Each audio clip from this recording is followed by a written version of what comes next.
Hey guys, it's Tony here from the Media Mart. I'm fresh off my review of the hot new ATS from Cadillac. And I've been thinking, as I've been known to do when I'm driving around, I've been thinking about all the footage that hits the cutting room floor. Either I don't have time to put into the videos, don't have the energy, forget. So I thought I would start doing in the making or after the making. I really haven't come up with a great title, but I'm going to do videos around the videos I've reviewed. I'm going to give you some insights. You need to buy this vehicle today. Don't even wait. Don't hesitate. It's a Caddy. Get yourself into the ATS today. On how I do certain things, what I was thinking, yada yada. So I'm going to start with a great vehicle, the new ATS from Cadillac. A little side note, I just did a review with a guy I met on YouTube that's been watching my videos for a while. We did a review of the new JX35 from Infiniti. Pedro, if you're watching, you're the man. Now I promised Pedro I'd be doing the next review with him of this ATS. He was all excited about it, and I feel really bad.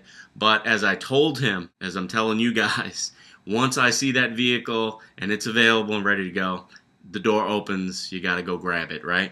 Opportunity knocks, you gotta get it. So, Pedro, we'll hook up. Maybe we'll get a Corvette or something for our next one. All right, brother? So anyway, let's get to the review. I picked up the vehicle. I was shocked to get it. I'm an average guy.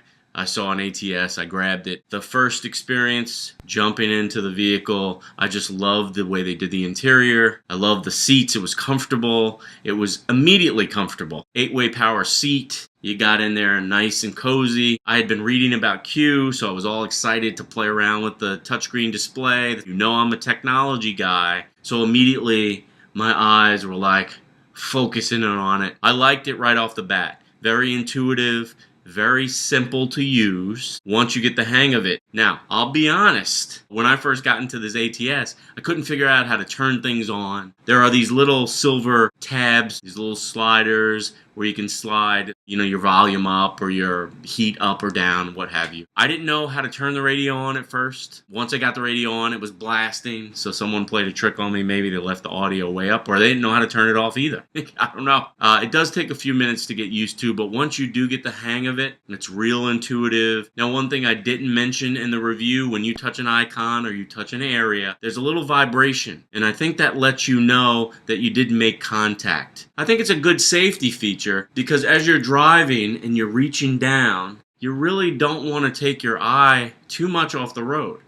So it gives you a little feedback, and it says you did touch the right spot. So once you get the hang of it, it's great. Now, I got the vehicle late at night, got right out on the highway, and I was floored by just how much juice, how much energy the engine had. I was swearing I was driving a V6, all right? I didn't know what it was. It was late. I didn't have time to check under the hood. So when I got home and did the research, I checked out and I saw that there was a turbo and a V6. I knew I had a V6. So the next day I opened it up and I had the standard 2.5-liter engine. And I'm telling you, it operated like a champ. Probably because the car is very light. In my opinion, the 2.5-liter is great, and I'm just wondering what the other two engines would feel like. I'd love to go test those out as well. All right, so let's get to some of the things about the review. I had a lot of fun doing this review because I was really excited about the ATS. I'd heard so much about it, and that's a huge part of what I do. I get a lot of comments from people. Sometimes people will say,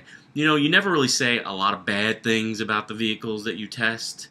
What gives with that? So here's the answer in short. For the most part, I rent the cars that I test. So I'm not renting cars that I don't like. I'm not going to rent a car which I've read or I know is going to be a dog. There's no fun in it for me. Buy the damn car. This is a hobby. So for the most part, I've done a lot of research or I'm intrigued by a car. The auto industry as a whole has come a long way. Back in the 80s, and I lived through the 80s, so I'm an old guy. Now, back in the 80s, car technology wasn't so great. There were lots of dogs out there on the road. I think we are in a renaissance today of the auto industry. I think there's great technology. I think there's just good styling. It's just a really good time to be an auto enthusiast because you can look back and you also have all this great stuff up in front of us. So doing the auto review, like I said, I had a great time doing it, although I was kind of faced with some pretty adverse weather conditions, really cold.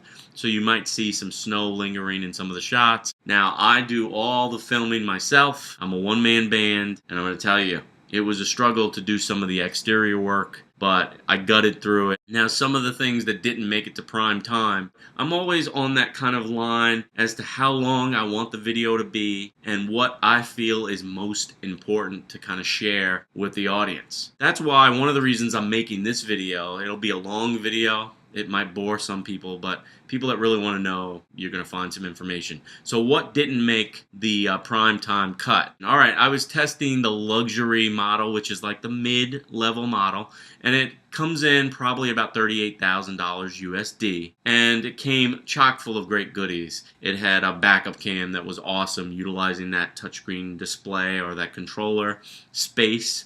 It had a tour mode, sport mode, and a snow mode, all-wheel drive, which was very nice. And there was a little button where you could toggle between. So from touring, if you're out on a highway and you wanted a nice cruise, or if you wanted a little bit more pep and more of a sport, like a high revving feel, you'd go into that sport mode. Another thing, the audio system, the entertainment system in the vehicle was from Bose. It was awesome. You could pump that music. I mean, you could just be rocking in that vehicle. One thing I couldn't figure out was how to get the heated seats to work, or if I had heated seats. I would think that at about $38,000, you'd have heated seats, but there was no button. I couldn't find it, so it wasn't a deal breaker, but I found it to be a little quirky. Maybe it just didn't have heated seats. Overall, I had a great time in the ATS. It's one of the vehicles that I would immediately say you need to buy the damn car. So sometimes I'll say, in select few videos, when I'm in love with a car, I'll say, you gotta buy the damn car, all right? Buy it. And this was definitely one of those vehicles that I was sad to take back. So hey, that's my little extra piece of business, little behind the scenes kind of deal. The making of the ATS, my average guy car review. Let me know what you think of this. Is there something you want me to add? Any questions you might have, I'll answer them. And keep pushing play, guys. Keep pushing play. Wow.